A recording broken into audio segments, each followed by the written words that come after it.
Kene meseleni çözmedi yavurlar. Yazan Refat Çaylak. Kene meseleni çözmedi Ukrayna. Bizni tul karaladılar özlerine. Daha çok eser böyle acı rüzgarlar.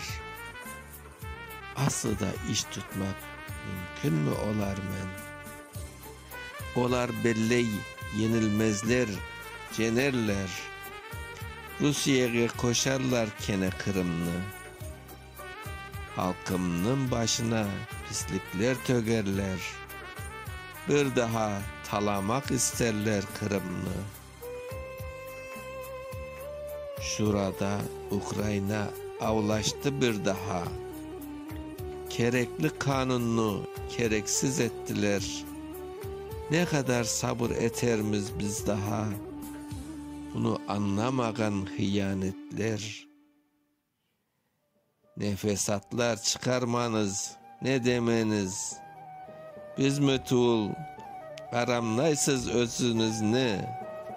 Ne tarafka vurmanız, dümeniniz ne?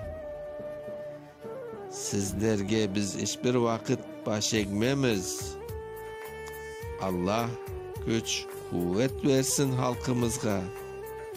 Biz sizlerini hakikatten yenermiz. 1996 okuyan Mustafa Şansal. Kene mesele